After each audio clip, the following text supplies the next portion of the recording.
I hardly know what to tell you about the next half hour, except that it has been reported as true by those to whom it happened. It has been investigated, and no one, as yet, has been able to explain it or disprove it.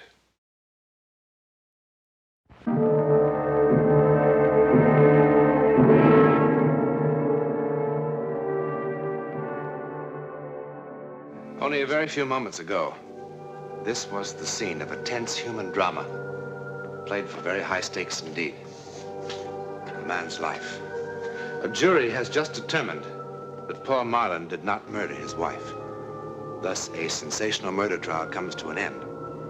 But sometimes, the end is also the beginning. Perhaps if Paul Marlin could have known what lay ahead, he would have preferred being found guilty.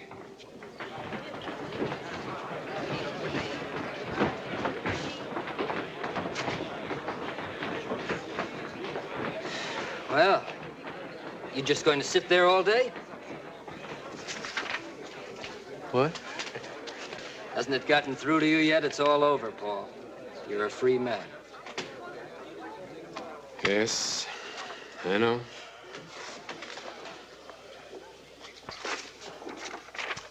Such enthusiasm. It's not that I expect thanks, Paul. Nobody who charges the kind of fees I do should expect gratitude, too. But I had an idea that you might at least feel relieved. Dan, I'm sorry. I'm just so bone-tired I can hardly feel anything. I didn't even remember to thank you. No, I am relieved, and I'm very grateful, too. You were just wonderful. I'm lucky I had you for my attorney. It's easy to be marvelous when your client is innocent.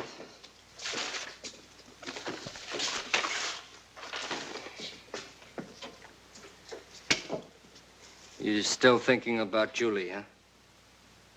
I am. I don't know if I'll ever really stop. If I only knew who did it or why. What are you going to do with yourself, Paul? Oh, I don't know. Start trying to pick up the pieces, I guess. You could do with a change of scene. Yes, I suppose so. And a rest. You need a rest, Paul. I'll think about it. Never mind thinking about it. You're going to do something about it. Come on.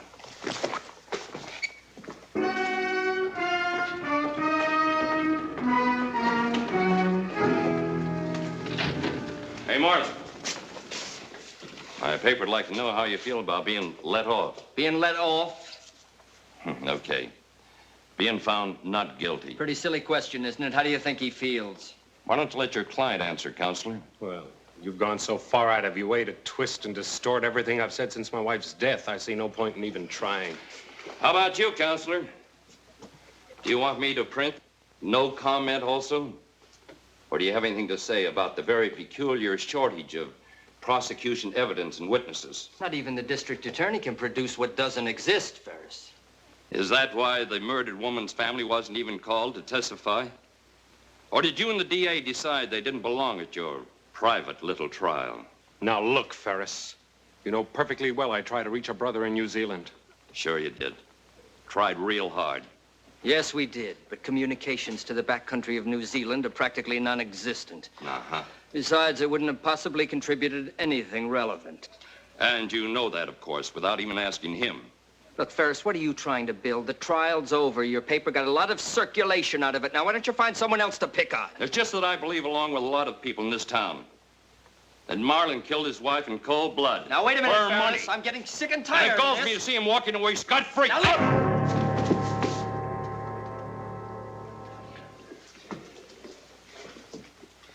Thanks. I've got my headlines.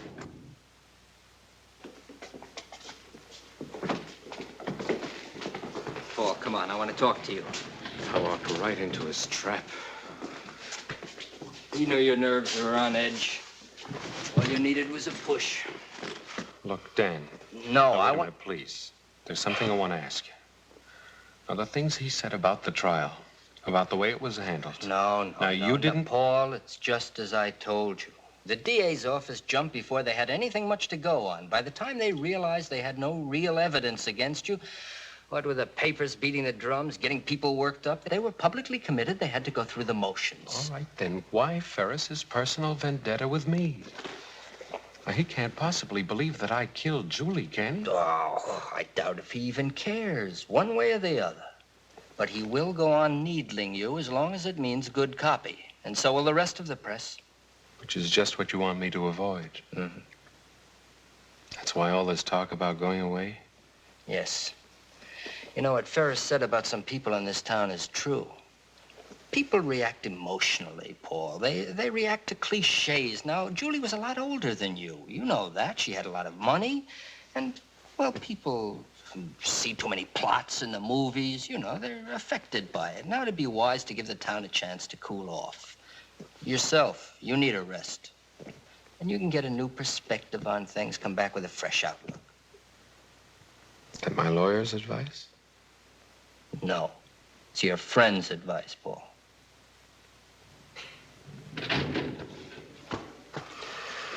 Okay, Dan. All right. I'll go away for a while. I just hate the idea of looking as though I were running away.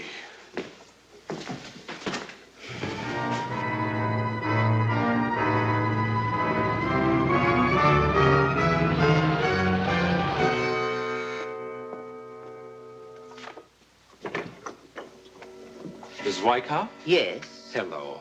I'm Paul Marlin. I recognize you, Mr. Marlin. The hotel phoned. All I have left is a third-floor rear. I'm sure that'll be quite fine, thank you. Well, it'll have to be. This is our season. Yes, so I understand. I'm sure you'll be quite comfortable. Guess I'm lucky to get anything at all.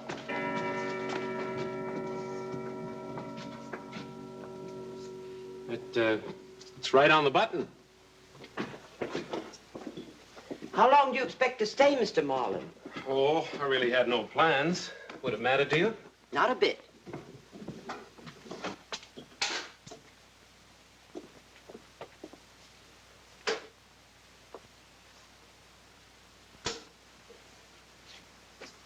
Well? Oh, yes, this'll be fine. Thank you very much. That'll be $6 a night. Oh, When you leave, I'll have the trunks moved tomorrow. well, they're no trouble.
Help you? Bourbon. Any particular? No, anything.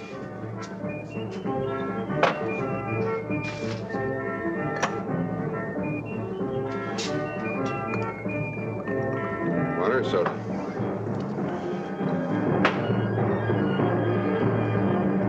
Another, please, a double.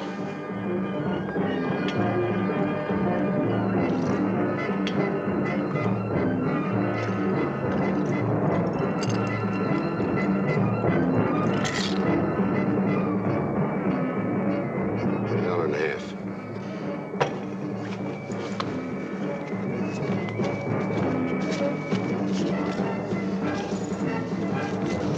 Keep it.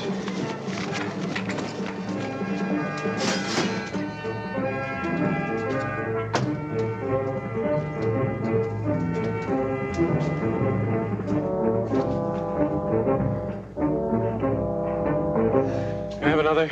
A little water in it this time, please.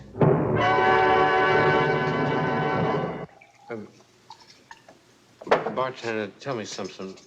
What do you think? What's your name? Joe. Tell me something. What do you think of people who see things that aren't there and hear things? They've had too much to drink. No, I mean, before they had too much. Before they've had even one drop. Too much imagination, I guess. That's it. Too much imagination. Too much imagination is a dangerous thing, you know? Like the man said. Now, that's a good mirror. That is a mirror that I approve of. Friendly, you know? You look at it, looks back at you. No tricks, just what's there. You know, Joe, I've got a mirror in my room. Very tricky mirror. Everything, the whole place is tricky. You can't trust it. I mean, sounds and things that aren't even there. The clock's striking the wrong time. Dogs howling like they're supposed to do when somebody dies. Thunder, wind, and lightning after. And you know there was no thunder or lightning tonight. Man came in with a German Luger pistol, and he shot me. Sure. And I didn't even know him. I never saw him before in my life. And I was wide awake. I mean, it's not like a dream. I was wide awake.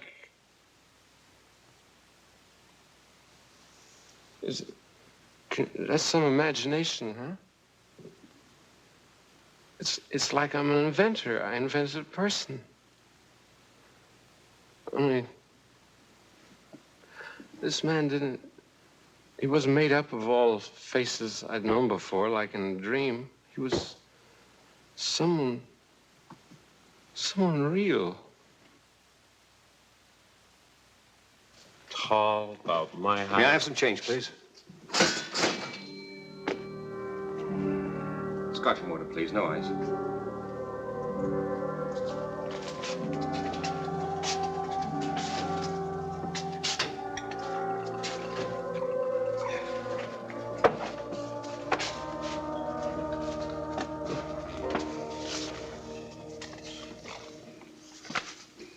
What's this supposed to be? Pardon? 1 pound, Commonwealth of New Zealand. I'm sorry. I've only been in the country a few hours. It takes a while to remember about the currency.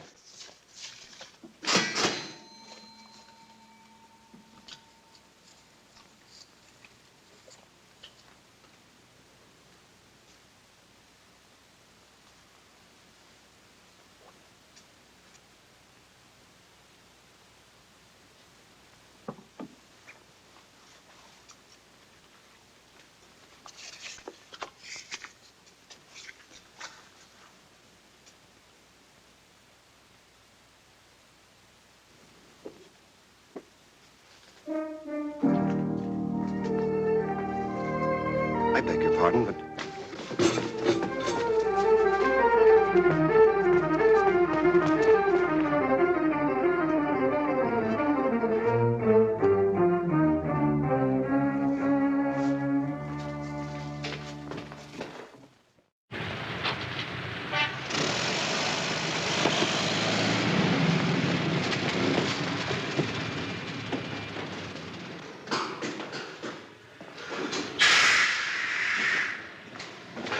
When is the next bus out of here? Where? Anywhere. Well, there's one at 2:05 to San Francisco. Or San Francisco. 4:50. Put your luggage on the ramp. The driver will pick it up when he gets here. Huh? Your luggage. Put it on the ramp. Oh, no, I don't have any luggage, thanks.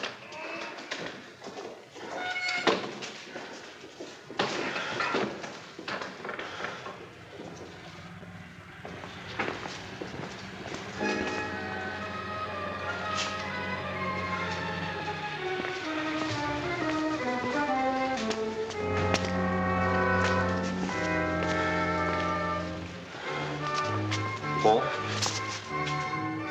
What do you want? I'm Roger Wiley. Roger Wiley, you are Paul Marlin, aren't you?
What is it?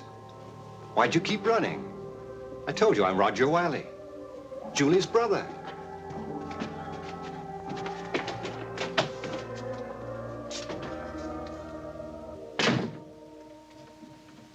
Aren't you well?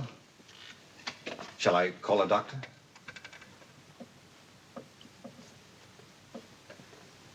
Well, the landlady said it'd be all right if I left my bags here while I went looking for you. I explained who I was. How did you find me? Your solicitor told me where you'd gone. I only landed in San Francisco this afternoon. Oh, why did you come here? Well, Julie's estate, for one thing. Then there's the matter of... Your gun bother you? I always carry it with me. It's a good thing to have along when you're out on the range for weeks at a time. Are you sure that you're all right? No, I'm fine. I'm fine, really. Sorry, it's just nerves, that's all. Julie's death. That terrible trial. I'm sure the last month has been very unpleasant for you. It'd probably give anyone the shakes. I'll be all right in the morning. Why don't we meet then? Over breakfast, maybe. We can have a talk, huh? That's a good idea. But with the hotel full up, I hardly know where to look for a room at this hour. What I mean is... Well, I thought perhaps I could flop in that chair for tonight. Oh. Yes, of course. Why not? Thanks.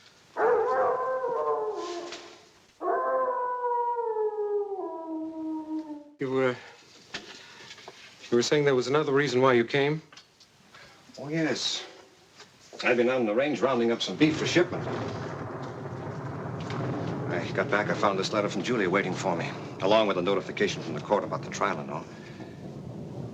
Julia wrote this the day before she was killed.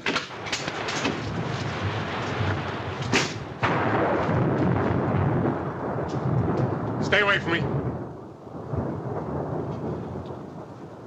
I know why you came. I had a warning. You had what? I know why you're here, and I know why this gun, too. I saw it all happen. Paul, I don't know what you're babbling about. You're here to kill me. You read the newspapers, didn't you? You believe what they said, that I killed her, don't you? That I planned the whole thing to make it look like somebody had broken in just to cover up. Paul, listen to me. I don't believe anything of the sort. Why should I? Why are you here? She told you everything in that letter. Paul. She knew everything right from the start, didn't she? I never fooled her, not for 1 minute, I'll bet. Paul, give me the gun. No. You don't realize what you're doing. No, I tell you! I waited too long. I've planned all this too carefully to have it all blow up my face now. I am her heir! I am her sole heir! You killed her. Yes! Yes. You're not gonna take it away from me. Nobody's gonna cheat me of it now.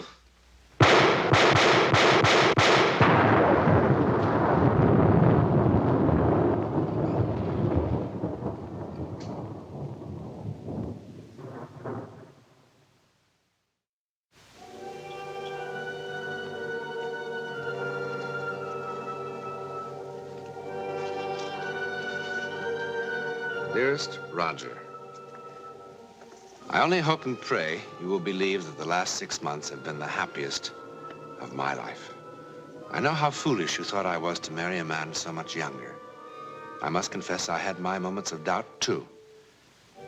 But Paul loves me, really loves me, Roger. He proves it in 100 ways every day. I've never felt so alive, so wanted. Enough of this, dear brother. I want very much to give Paul something in return for all he's given me. I've decided to immediately transfer all my holdings, real estate, stocks, everything, to his name. And I want it to be a surprise. Naturally, there'll be some complications with those things you and I own together. And as it has been so long since we've seen each other, couldn't you find the time to come to San Francisco? It would be wonderful if you could. Besides, it's high time the two men in my life met and became friends. Julie. Paul Marlin went to the gas chamber insisting that he was the victim of an hallucination that drove him to murder. The only witness he had to support his plea was the bartender. But then bartenders hear so many strange things, don't they? Probably it was Paul's guilty conscience that somehow created the sights and sounds of his own destruction. His conscience was his executioner. In a moment, a program word about next week. If ever there was a place where the ability to see into the future would come in handy, that place would be a racetrack. But ace jockey Ronnie Watson's brush with the supernatural has become one of the great legends of American racing. See for yourself next week.